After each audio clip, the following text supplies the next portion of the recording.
accesos vasculares para hemodiálisis, ¿no? Mucha patología por falta de prevención, lo que es la patología renal, las enfermedades renales, estadios 3, 4, 5, ya entran a hemodiálisis y hay muchos pacientes que lo primero que tienen que recibir es una fístula o un acceso, una creación de un acceso vascular para este tratamiento, ¿no? Entonces, este es un problema del día a día por falta de cirugías precoces. Muchas veces estos pacientes llegan a hemodiálisis y solamente en nefrología se colocan catéteres para que luego estos accesos que son por catéteres generen trombosis y otro tipo de problemas. Lo que se tiene que priorizar es hacerles un acceso vascular y que muchas veces dura por lo menos 5 o 10 años, dependiendo del cuidado de la fístula o del acceso vascular, para que el paciente, hasta que encuentre o haya un riñón, por ejemplo, para ser donado, podamos tener la chance luego para el trasplante renal. Sin embargo, lo más importante es saber que estos pacientes vayan a recibir un acceso vascular como el que vamos a presentar, ¿no? Siguiente, por favor.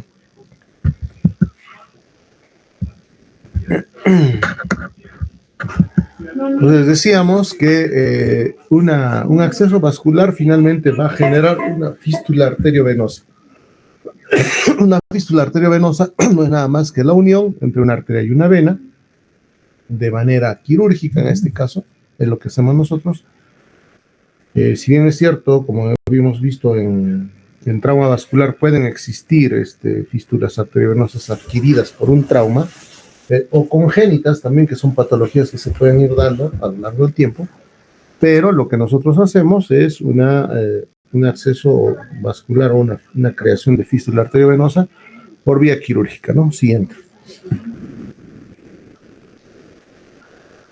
Esos son antecedentes, como en todas las presentaciones que yo les hago, de los tipos de fístulas que se han dado a lo largo de los años. Una de las más conocidas es la Brescio-Cimino, de 1966, una fístula arteriovenosa que obviamente ayuda mucho en lo que es la hemodiálisis. Siguiente.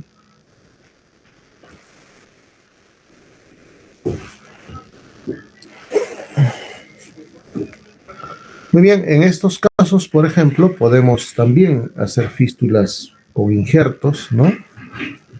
O con una unión entre la vena y la arteria, como lo vamos a ver, que es lo que por lo general recomendamos nosotros, realizamos. Podemos realizar fístulas a nivel de la arteria radial, de la arteria braquial, a nivel de la arteria axilar. Podemos hacer injertos a nivel de la arteria axilar, que es otro método también. Y las indicaciones inmediatas son en infecciones respiratorias renales agudas. También podemos utilizar este tipo de fístulas para el tratamiento oncológico, ¿no? Para las plasmaféresis, para pacientes que tienen tratamiento por intoxicación por drogas, ¿no? Excepcionalmente, también, si es que estas fístulas no funcionan, podemos llegar a las diálisis peritoneales, que es lo que ocurre normalmente en diferentes pacientes que luego van a requerir un riñón a ser implantado, ¿no? Siguiente. Hay diferentes técnicas para realizar una fístula, pero básicamente es la anastomosis término-lateral entre una arteria y una vena, ¿no? La parte distal de una vena y la parte lateral de una arteria, como vamos a ir viendo.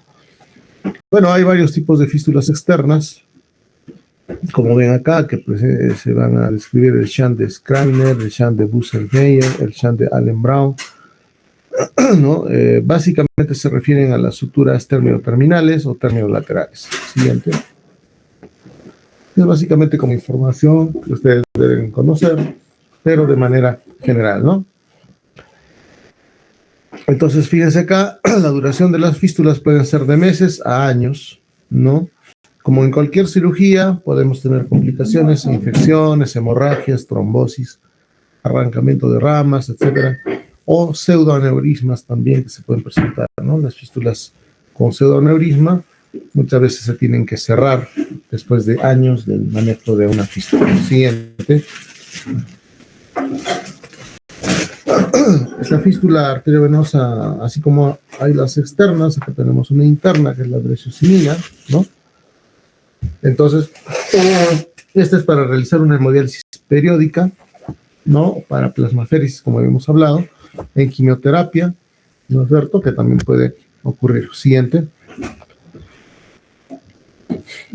La técnica quirúrgica, como les habíamos hablado, se pueden hacer anastomosis con suturas vasculares o suturas no reabsorbibles, lo que es una anastomosis laterolateral, lateroterminal o terminoterminal. Siguiente.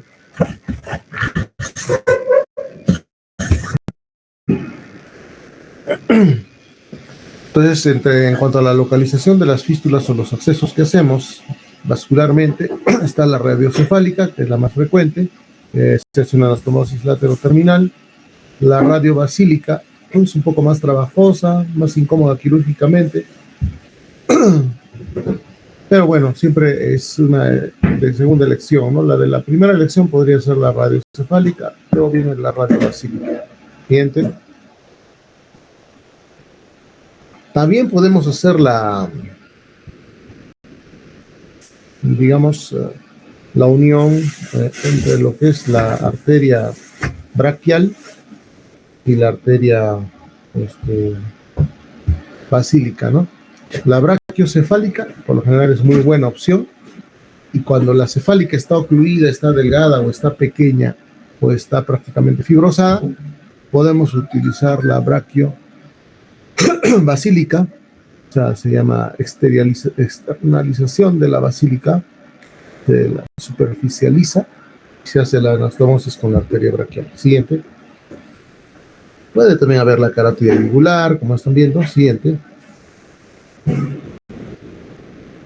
Siguiente. Entonces, ojo a lo que vamos a explicar, ¿no? Por eso estaba el perrito ahí con sus anteojos.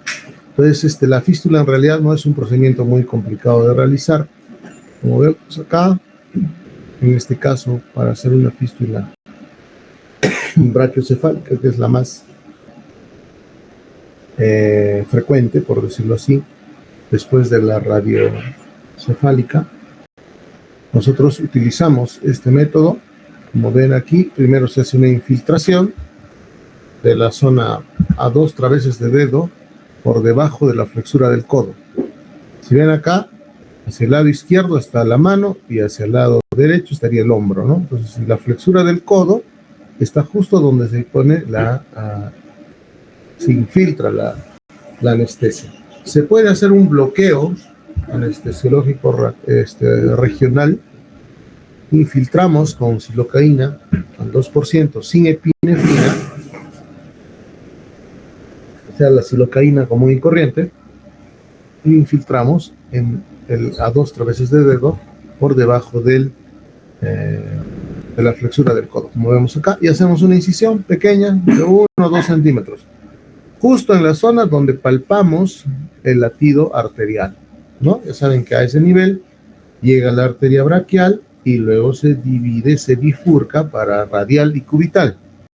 Entonces, a ese nivel se hace la incisión, ahí vemos el tejido celular subcutáneo, la grasita, en otras palabras, y la vamos disecando. Lo primero que vamos a ubicar es la vena, ¿no es cierto? Siguiente.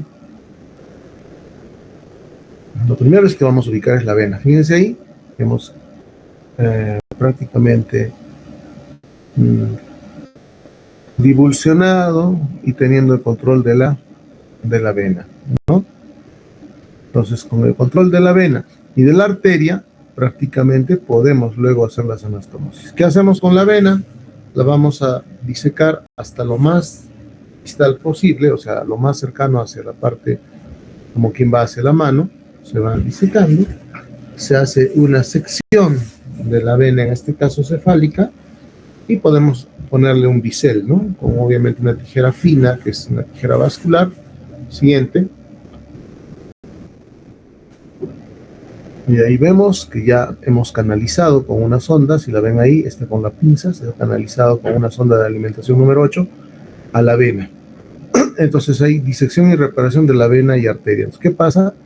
A la vena, al nosotros haberla canalizado con la sonda de alimentación, por supuesto sin lesionar.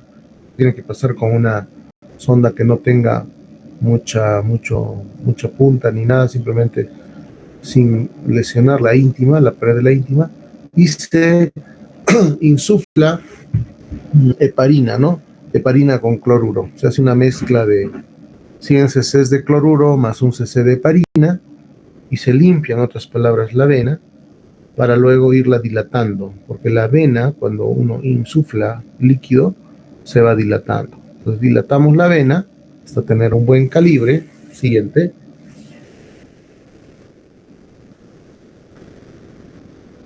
Fíjense ahí, ya vamos preparando la vena.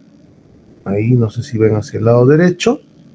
Con dos pincitas hemos hecho un bisel, una boquita ampliada de la vena, para luego, a manera de paracaídas, anastomosar la arteria.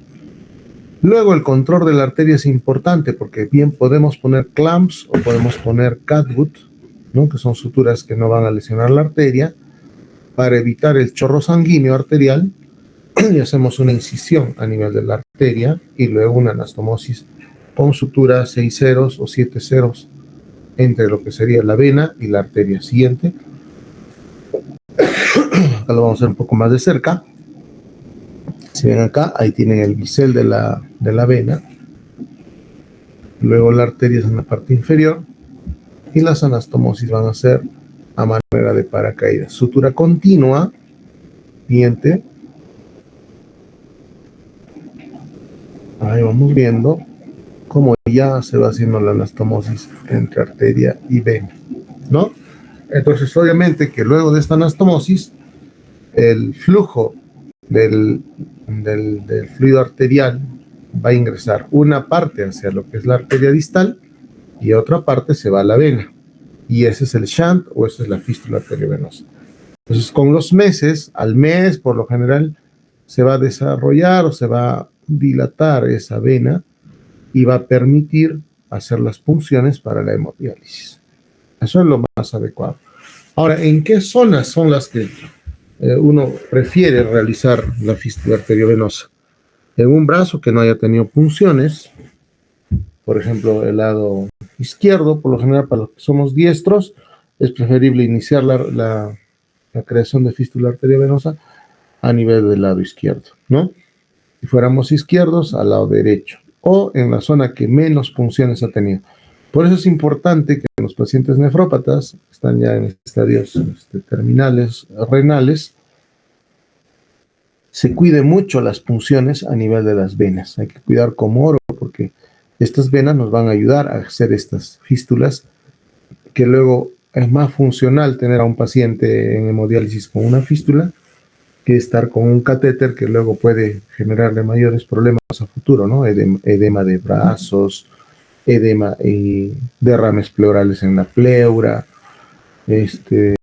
Puede ocurrir varias complicaciones de trombosis, síndrome de vena cava, puede ocurrir también, ¿no? Por tanto catéter que se va con, o las trombosis yugulares, ¿no? Que pueden traer complicaciones a futuro. Entonces, es preferible tener un acceso vascular en este tipo de pacientes. Siguiente.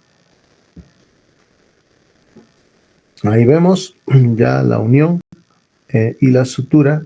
Ahí está haciendo una sutura fina entre lo que es la boca de la arteria y la boca de la vena, ¿no? Es una anastomosis lateroterminal de arteria-vena con problemas 7 ceros o 6 ceros. Yo por lo general utilizo 7 ceros y nos va muy bien con las suturas, no tengo mayor problemas quirúrgicamente. Siguiente. Ahí ya está terminando la sutura. Siguiente.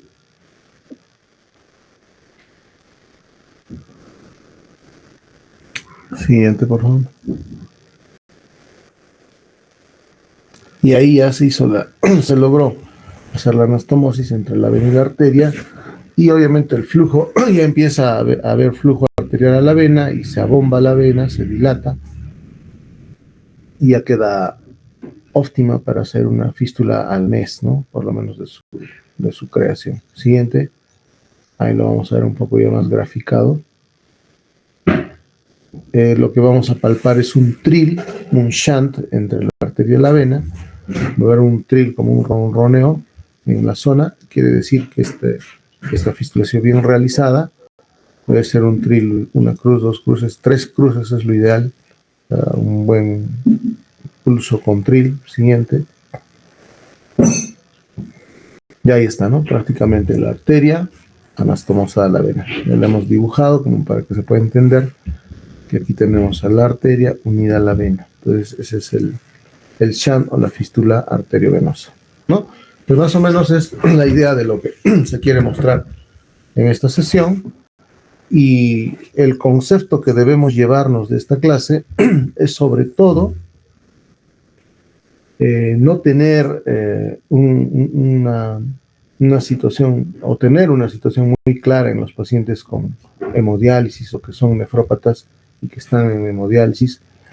Es importantísimo que ya tempranamente se pueda realizarle una fístula arteriovenosa a este paciente.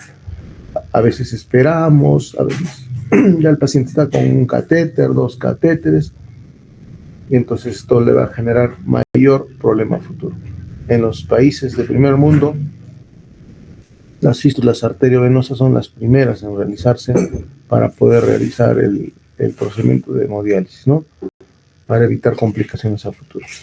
Claro, si bien es cierto, hoy por hoy existen catéteres permanentes que de repente ayudan, pero los cuadros infecciosos y todo pueden ser más frecuentes y obviamente el índice de mortalidad incrementa. Ustedes saben que todavía nuestro país no tiene tanta cultura de donación. En Brasil, nomás sin ir muy lejos, en Argentina, existen índices de donación de órganos y trasplantes renales e hígado con bastante frecuencia.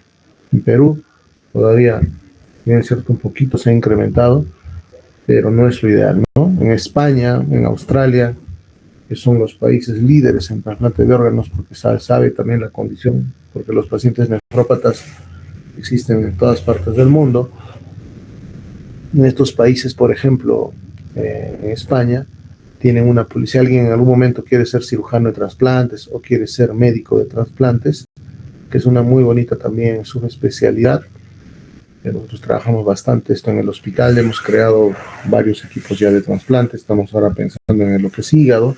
Tenemos un taller de cirugía experimental el 22 y 23 de noviembre para hacer cirugía experimental en chanchitos, en órganos sólidos. Vamos a hacer simulación de trasplante de riñones, de hígado, páncreas, ¿no? En nuestro país se trasplanta corazón, se trasplanta pulmones. Entonces nos hemos formado a nivel del INCOR y ahí se hace trasplantes cardíacos. Claro, desde pocos años atrás he empezado a trabajar con fuerza el tema de trasplantes, porque hay muchos pacientes que lo requieren, ¿no? Trasplante cardíaco, trasplante pulmonar. Tenemos también, nosotros en Cusco ya hemos llegado a los 105 trasplantes renales a lo largo de todo este tiempo que ha transcurrido en el hospital. Estamos ahora trabajando con trasplante córnea, trasplante de médula ósea, y próximamente, espero yo, en 1 o 2 años podamos ya tener conformados los equipos para trasplante hepático. Hemos mandado varios profesionales ya al extranjero para que se capaciten en hepatología y poder ir trabajando. Para todo esto, estas fístulas son importantes trabajarlas. Las anastomosis entre arteria y vena en los órganos sólidos, como son los riñones y el hígado, también va en algún momento a realizarse estas mismas técnicas, ¿no?, de anastomosis arteriovenosa. Entonces, por lo que ustedes deben manejar, y van a ver muchos pacientes en consulta, tanto en las clínicas como en el Serum o como en Lima, cuando se estén preparando para las especialidades, ustedes van a ver pacientes nefrópatas. Seguramente con el doctor Nieto, los médicos que les enseñan nefrología, ellos ven la parte clínica, cómo llevar al paciente, en el manejo de la medicación postoperatoria, y el equipo de trasplante de hígado en sí está conformado obviamente por equipo de urólogos, cirujanos cardiovasculares, cirujanos de abdomen, por ejemplo, para la ablación. Hoy por hoy hacemos ablaciones renales por vía laparoscópica, ¿no? Y bueno, felizmente hemos tenido una buena casuística y también vamos en aumento, ¿no? Al momento en el año ya son 7 trasplantes que hemos realizado. Tenemos que llegar a 10, nos faltarían 3 trasplantes para cumplir la meta del año. Se nos ha acreditado como hospital trasplantador, entonces cada vez más tenemos este tipo de pacientes y también, por supuesto, vamos a tener pacientes con complicaciones a nivel de estos accesos vasculares. Y el Hospital Regional y Lorena también ya tienen nefrólogos, ya tienen mayor capacitación y en algún momento también empezarán a realizar trasplantes, ¿no? Pero mientras se espera un trasplante, el paciente nefrópata debe tener este tipo de accesos vasculares para que vayan haciéndoseles la hemodiálisis. Eso era más o menos lo que quería ahora explicarles. Y si hubiera alguna pregunta, sería a nivel del chat, porque no tengo audio, seguro tengo que reiniciar mi máquina, ¿no? Sí, esas son, de todas maneras, esas otras presentaciones se las estoy dejando, son otro tipo de fístulas, pero las más importantes son las que hemos conversado. Sigue, a ver, siguiente, vamos pasando. Esa es la del PermanCat, cuando se utilizan ya catéteres un poco más prolongados. Siguiente. Bueno, y es lo que hemos hablado, ¿no? Hay que ver el calibre. En resumen, lo que me interesa es que ustedes se lleven la idea de que en estos pacientes, lo primero que hay que recomendarles es que se hagan su fístula arteriovenosa para no llegar a complicaciones futuras luego con los catéteres. Si bien es cierto, pueden seguir usando estos catéteres mientras van desarrollando las fístulas, pero las fístulas son la primera opción a nivel mundial, ¿no? Para poder manejar estos pacientes. Si hubiera alguna pregunta, al chat, por favor. Estaríamos a la espera. No sé si ha quedado claro este tema o tienen alguna duda, por favor.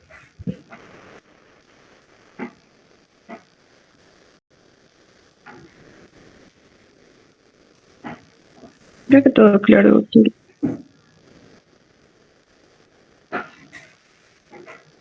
Creo que todo claro, doctor. Esperamos un par de minutos si es que escriben alguna pregunta y si no, esta es la sesión del día viernes. Vamos a, por favor, quisiera que ya a los grupos que se les ha pasado los casos, esta semana ya comuníquense conmigo para que podamos ir haciendo la presentación. Aquellos grupos que no tienen todavía caso, obviamente preocúpense esta semana para que vayamos asignándoles casos, de tal manera, porque acuérdense que esta es parte de vuestra nota, la presentación de los casos. Después de lo que son estas exposiciones, también ya inician sus exposiciones de los temas. Son 6 temas más o menos que se les ha asignado en el sílabus para que ustedes puedan ir haciendo o exponiendo, ¿no? Eso es parte también de la calificación. Y vamos programando el primer examen. Eso va a ser escrito y de manera presencial. Me dicen cuándo. Entiendo que también los otros cursos ya deben estar viendo opciones de cuándo van a ser sus tiempos de examen. Y me avisan con tiempo para que no choque con sus otros exámenes. Muy bien, chicos. Entonces, no hay preguntas. Todo está claro, me dice el doctor. Ya, Cassandra. Muy bien. En todo caso, estaríamos aprovechando ya nuestro domingo. Nos vemos en la siguiente sesión. Buenos días.